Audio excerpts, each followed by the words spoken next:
ನಮಸ್ಕಾರ. ಸಂಯುಕ್ತ ಕರ್ನಾಟಕ ನ್ಯೂಸ್ @7ಗೆ ಸ್ವಾಗತ. ನಾನು ಪ್ರಕಾಶ್ ಚಳಗೇರಿ. ಮಹಾರಾಷ್ಟ್ರಕ್ಕೆ ತೆರಳಿದ್ದ ಕರ್ನಾಟಕ ರಾಜ್ಯ ಸಾರಿಗೆ ಸಂಸ್ಥೆಯ 2 ಬಸ್ಗಳಿಗೆ ಕಿಡಿಗೇಡಿಗಳು ಕೇಸರಿ ಬಣ್ಣ ಬಳಿದು ಜೈ ಮಹಾರಾಷ್ಟ್ರ ಎಂದು ಬರೆದಿರುವ ಘಟನೆ ನಡೆದಿದೆ.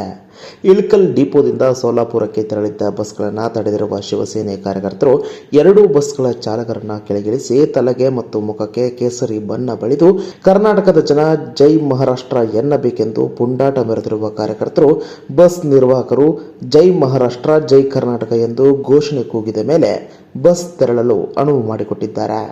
ಘಟನೆ ನಡೆದ ನಂತರ ಜಿಲ್ಲೆಯಿಂದ ಮಹಾರಾಷ್ಟ್ರಕ್ಕೆ ತೆರಳುವ ಬಸ್ಗಳ ಸಂಚಾರ ತೆರವುಗೊಳಿಸಲಾಗಿದ್ದು, ಮಹಾರಾಷ್ಟ್ರ ಗಡಿಯವರೆಗೆ ಮಾತ್ರವೇ ಬಸ್ಗಳನ್ನು ಬಿಡಲಾಗುತ್ತಿದೆ. ಕನ್ನಡಿಗರ ಮೇಲೆ ಪುಂಡಾಟಿಕೆ ಮಾಡುವವರನ್ನ ಮೊದಲು ಸರ್ಕಾರ ಒದ್ದು ಹೊರಗೆ ಹಾಕಬೇಕು. ಕನ್ನಡಿಗರಿಗೆ ಅವಮಾನ ಮಾಡುವವರ ಮೇಲೆ ಸರ್ಕಾರ ಬಿಗಿ ಕ್ರಮ ಕೈಗೊಳ್ಳಬೇಕು ಎಂದು ಸಂಸದ ಬಸವರಾಜ ಬೊಮ್ಮಾಯಿ ಹೇಳಿದ್ದಾರೆ. ಹಾವೇರಿಯಲ್ಲಿ ಮಾಧ್ಯಮಗಳೊಂದಿಗೆ ಮಾತನಾಡಿದ ಅವರು, ಕಂಡಕ್ಟರ್ ಮೇಲಿನ ಫೋಕ್ಸೋ ಕೇಸನ್ನು ಕೂಡಲೇ ಹಿಂಪಡೆಯಬೇಕು. ಪುಂಡರಿಗೆ ಎಚ್ಚರಿಕೆ ಕೊಡಬೇಕು. ಕನ್ನಡಿಗರಿಗೆ ಅವಮಾನ ಮಾಡುವವರ ಮೇಲೆ ಸರ್ಕಾರ ಬಿಗಿ ಕ್ರಮ ಕೈಗೊಳ್ಳಬೇಕು. ಇಲ್ಲಿಯ ಅನ್ನ ತಿಂದು ನೀರು ಕುಡಿದು ನಾಲಾಯಕ್ ಅನ್ನುವ ಪದ ಬಳಕೆ ಮಾಡುವುದು ಸರಿಯಲ್ಲ. ಕೂಡಲೇ ಇಂಥವರನ್ನ ಗಡೀಪಾರು ಮಾಡಬೇಕು ಎಂದರು. ಕನ್ನಡಿಗರಿಗೆ ನಾಲಾಯಕ್ ಅನ್ನೋನು ಕನ್ನಡ ನೆಲದಲ್ಲಿ ನೀರು ಮಣ್ಣು ಇದ್ದು ಅವನು ಇಲ್ಲಿ ಇರಬಾರ್ದು, ಅವನು ಗಡೀಪಾರು ಮಾಡು. ಬೆಳಗಾವಿ ಏನಾದರೂ ಮಹಾರಾಷ್ಟ್ರಕ್ಕೆ ಸೇರಿದರೆ ತಾನು ಆ ರಾಜ್ಯಕ್ಕೆ ಸಂತೋಷದಿಂದ ಹೋಗುತ್ತೇನೆ ಅಂತ ಹಿಂದೆ ಹೇಳಿದ್ದ ಲಕ್ಷ್ಮೀ ಹೆಬ್ಬಾಳ್ಕರ್ ರಾಜ್ಯದಲ್ಲಿ ಇವತ್ತು ಮಂತ್ರಿಯಾಗಿರೋದು ಕರ್ನಾಟಕದ ದುರಂತ ಎಂದು ಕನ್ನಡ ಪರ ಹೋರಾಟಗಾರ ವಾಟಾಳ್ ನಾಗರಾಜ್ ಹೇಳಿದ್ದಾರೆ. ಅಲ್ಲಿಯವರೆಗೆ ಕಾಯುವುದು ಬೇಡ, ತಾವು ಈಗಲೇ ಹೊರಡಿ ಅಂತ ನಾನು ಆಗಲೇ ಲಕ್ಷ್ಮೀ ಹೆಬ್ಬಾಳ್ಕರ್ಗೆ ಹೇಳಿದ್ದೆ. ಕನ್ನಡ ಮತ್ತು ಬೆಳಗಾವಿ ಬಗ್ಗೆ ಕಾಳಜಿ ಯಾರಿಗೂ ಇಲ್ಲ. ಬಿಜೆಪಿ ಮತ್ತು ಕಾಂಗ್ರೆಸ್ನ ಸಂಸದರಿಗೂ ಶಾಸಕರಿಗೂ ಬೇಕಿಲ್ಲ. ಅಧಿಕಾರಿಗಳಿಗೂ ಗಡಿ ಜಿಲ್ಲೆಯ ಬಗ್ಗೆ ಯಾವುದೇ ಆಸ್ಥೆ ಇಲ್ಲ ಎಂದರು.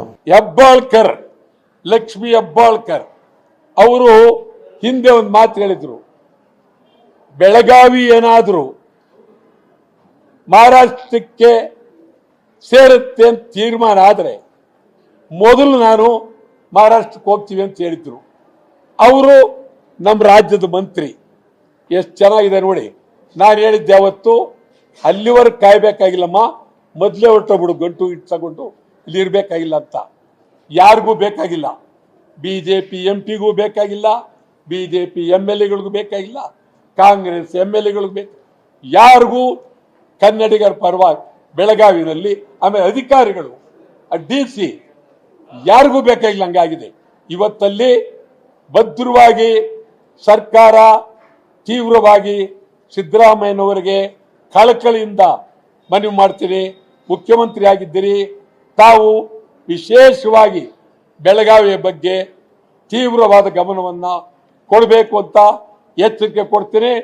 ಅಲ್ಲಿ ಏನಾದರೂ ಗಲಾಟೆ ಮುಂದುವರೆದ್ರೆ ನಾವು ಮರಾಠಿಗರು ಬಿಟ್ಟು ಹೋಗಬೇಕು, ಮರಾಠಿಗರು ತೊಲಗಿ ಅಂತೇಳಿ ಭಾರಿ ಚಳವಳಿಯನ್ನ ಮಾಡಬೇಕಾಗುತ್ತೆ. ಎಚ್ಚರಿಕೆ.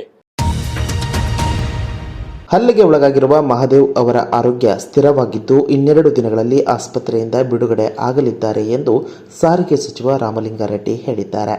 ಸಾರಿಗೆ ಸಂಸ್ಥೆಯ ಬಸ್ ನಿರ್ವಾಹಕ ಮಹಾದೇವ್ ಹುಕ್ಕೇರಿ ಅವರನ್ನ ಜಿಲ್ಲಾಸ್ಪತ್ರೆಯಲ್ಲಿ ಭೇಟಿಯಾಗಿ ಆರೋಗ್ಯ ವಿಚಾರಿಸಿ ನಂತರ ಮಾತನಾಡಿದ ಅವರು, ಮಹಾದೇವ್ ಹುಕ್ಕೇರಿ ತಮ್ಮ ಮೇಲೆ ಫೋಕ್ಸೋ ಪ್ರಕರಣ ದಾಖಲಾದ ಕಾರಣ ಆತಂಕಗೊಂಡಿದ್ದಾರೆ.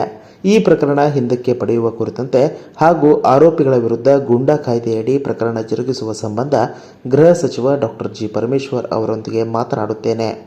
ಇನ್ನು ಕರ್ನಾಟಕ ಮಹಾರಾಷ್ಟ್ರ ಮಧ್ಯೆ ಬಸ್ ಸಂಚಾರ ಸ್ಥಗಿತಗೊಂಡ ಕಾರಣ ಜನರು ತೊಂದರೆ ಅನುಭವಿಸುತ್ತಿದ್ದಾರೆ. ಇದರಿಂದ ಸಾರಿಗೆ ನಿಗಮಗಳಿಗೂ ನಷ್ಟವಾಗುತ್ತದೆ. ಮಹಾರಾಷ್ಟ್ರದ ಸಾರಿಗೆ ಇಲಾಖೆಯ ಕಾರ್ಯದರ್ಶಿಯವರೊಂದಿಗೆ ನಮ್ಮ ಸಾರಿಗೆ ಇಲಾಖೆ ಕಾರ್ಯದರ್ಶಿ ಪ್ರಸಾದ್ ರವರಿಗೆ ಮಾತನಾಡುವಂತೆ ಹೇಳಿದ್ದೇನೆ ಎಂದರು. ಆ ಕಂಡಕ್ಟರ್ ಮೇಲೆ ಪೋಕ್ಸೋ ಕೇಸು ರಿಜಿಸ್ಟ್ರೇಷನ್ನು ಮಾಡಿದ್ದಾರೆ. ಇಲ್ಲಿ ಚಿತ್ರದುರ್ಗದಲ್ಲಿ ಯಾವುದೋ ನಮ್ಮ ಮಹಾರಾಷ್ಟ್ರ ಬಸ್ಗೆ ನಮ್ಮವರು ರಕ್ಷಣಾ ವೇದಿಕೆಯವರು ಬಸ್ಗೇನೋ ಮಸಿ ಬಳಿದ್ರು ಅಂತ ಅಲ್ಲಿ ಆ ಕಡೆ ಮಹಾರಾಷ್ಟ್ರದಲ್ಲಿ ನಮ್ಮ ಬಸ್ಸು ಒಂದು 4-5 ಬಸ್ಗೆ ಮಸಿ ಬಳಿದಿದ್ದಾರೆ. ನೆನ್ನೆ ನಮ್ಮ ಪ್ರಸಾದ್ ನಮ್ಮ ನಮ್ಮ ಇಲಾಖೆ ಕಾರ್ಯದರ್ಶಿಗಳಿಗೆ ಅಲ್ಲಿ ಮಾತಾಡೋಕ್ಕೆ ಕೇಳಿದ್ದೀನಿ. ಆಮೇಲೆ ನೂರಾರಲ್ಲ ಸಾವಿರಾರು ಜನ ಮಹಾರಾಷ್ಟ್ರದಿಂದ ಕರ್ನಾಟಕಕ್ಕೆ ಬರ್ತಾರೆ, ಕರ್ನಾಟಕದಿಂದ ಮಹಾರಾಷ್ಟ್ರಕ್ಕೆ ಹೋಗಬೇಕು. ಸಾರ್ವಜನಿಕರಿಗೆ ತೊಂದರೆ ಆಗ್ತಾಯಿದೆ.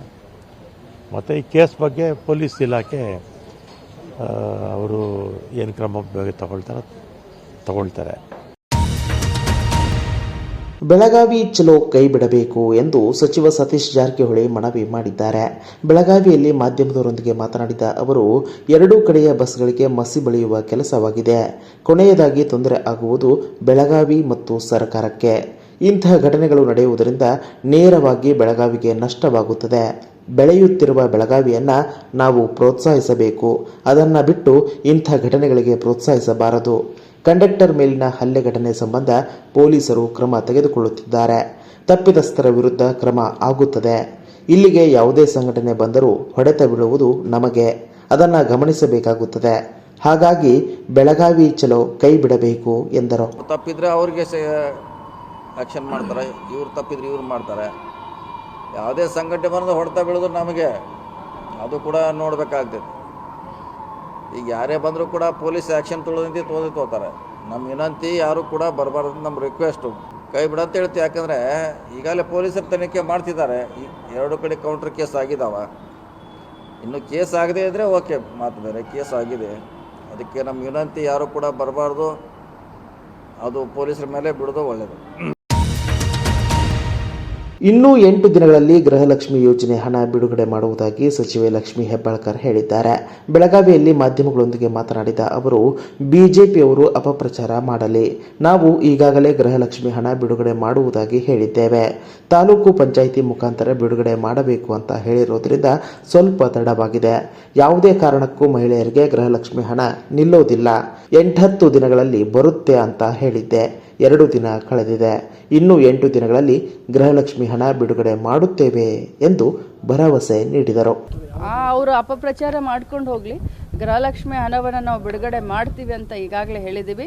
ತಾಲೂಕ್ ಪಂಚಾಯತ್ ಮುಖಾಂತರ ಮಾಡಬೇಕು ಅಂತ ಹೇಳಿರೋದ್ರಿಂದ ಸ್ವಲ್ಪ ಲೇಟ್ ಆಗಿದೆ. ನಾನು ತಮಗೆ ಸ್ಟೇಟ್ಮೆಂಟ್ಗಳನ್ನು ಕೂಡ ಕೊಟ್ಟಿದ್ದೀನಿ. ಯಾವುದೇ ಗೃಹಲಕ್ಷ್ಮಿಗಳು ವಿಚಾರ ಮಾಡುವಂಥ ಪ್ರಮೇಯ ಇಲ್ಲ. ಯಾಕಂದರೆ 2,000 ಬರುತ್ತೆ ಅಂತ ತಾವು ಏನೇನೋ ಇದನ್ನು ಮಾಡ್ಕೊಂಡು ಇಟ್ಟಿರ್ತೀರ. ಆ 2,000 ರೂಪಾಯಿ ಉಪಯೋಗವನ್ನು ಯಾವ ರೀತಿ ಮಾಡಬೇಕು ಅಂತ ಖಂಡಿತವಾಗ್ಲೂ ನಮ್ಮ ಸರ್ಕಾರ, ನಾವಾಗಲಿ ನಮ್ಮ ಇಲಾಖೆ ಆಗಲಿ ಗೃಹಲಕ್ಷ್ಮಿಯನ್ನು 8 ದಿನ ಅಂತ ಹೇಳಿದ್ದೀನಿ. ಈಗ 2 ದಿನ ಆಗಿದೆ. ಇನ್ನು 8 ದಿನದೊಳಗಡೆ ನಾನು ಬಿಡುಗಡೆ ಮಾಡ್ತೀನಿ. ಕೊಪ್ಪಳ ಬಂದ್ ಹಿನ್ನೆಲೆಯಲ್ಲಿ ತಾಲೂಕು ಕ್ರೀಡಾಂಗಣದಲ್ಲಿ ನಡೆದ ಸಾರ್ವಜನಿಕ ಸಭೆಯಲ್ಲಿ ಗವಿಮಠದ ಅಭಿನವ ಗವಿಸಿದ್ದೇಶ್ವರ ಸ್ವಾಮೀಜಿ ಕಣ್ಣೀರು ಹಾಕಿರುವ ಘಟನೆ ನಡೆಯಿತು. ಕ್ರೀಡಾಂಗಣದಲ್ಲಿ ಸಾರ್ವಜನಿಕ ಸಭೆಯಲ್ಲಿ ಸ್ಟೀಲ್ ಫ್ಯಾಕ್ಟರಿಗಳಿಂದ ಸುತ್ತಮುತ್ತಲಿನ ಜನರ ಮೇಲೆ ಆಗುತ್ತಿರುವ ದುಷ್ಪರಿಣಾಮ ಬಗ್ಗೆ ವಿಡಿಯೋ ಪ್ರದರ್ಶನ ವೇಳೆ ವಿಡಿಯೋದಲ್ಲಿ ಧೂಳು ಮತ್ತು ಹೊಗೆಯಿಂದ ಜನರು ಸಂಕಷ್ಟ ಪಡುತ್ತಿರುವ ದೃಶ್ಯಗಳನ್ನು ನೋಡುತ್ತಿದ್ದಂತೆ ಗವಿಮಠದ ಸ್ವಾಮೀಜಿಗಳು ಭಾವುಕರಾಗಿ ಕಣ್ಣೀರು ಹಾಕಿದ್ದಾರೆ. ಬಳಿಕ ಸಭೆ ಉದ್ದೇಶಿಸಿ ಮಾತನಾಡಿದ ಸ್ವಾಮೀಜಿ, ಕೊಪ್ಪಳದಲ್ಲಿ ಯಾವುದೇ ಕಾರ್ಖಾನೆ ಆರಂಭಕ್ಕೆ ನನ್ನ ವಿರೋಧವಿದೆ. ದೇಶದ ಪ್ರಗತಿಗೆ ಕಾರ್ಖಾನೆಗಳು ಬೇಕು. ಆದರೆ ಯಾವ ಭಾಗದಲ್ಲಿ ಎಷ್ಟು ಮುಖ್ಯ ಅಂತ ನೋಡಬೇಕು. ಕೊಪ್ಪಳ ತಾಲೂಕಿನಲ್ಲಿ 202 ಕಾರ್ಖಾನೆಗಳಿವೆ. ಬರೀ ಕಾರ್ಖಾನೆಗಳೇ ಇದ್ದರೆ ಜನ ಇರುವುದಾದರೂ ಎಲ್ಲಿ? ಇದೇ ರೀತಿ ಕಾರ್ಖಾನೆ ಆರಂಭವಾದರೆ ಕೊಪ್ಪಳ ನರಕವಾಗುತ್ತದೆ. ತೊಟ್ಟಿಲು ತೂಗುವ ಸಂಖ್ಯೆಗಿಂತ ಸ್ಮಶಾನಕ್ಕೆ ಹೋಗುವವರ ಸಂಖ್ಯೆಯೇ ಹೆಚ್ಚಾಗುತ್ತದೆ ಎಂದರು. ಇನ್ನಷ್ಟು ಬರವಣಿಗೆಗಳು, ವಿಶೇಷ ಲೇಖನಗಳು ನಿಮಗಾಗಿ ಕಾಯ್ತಾ ಇರ್ತವೆ. ಓದ್ತಿರಲ್ವಾ?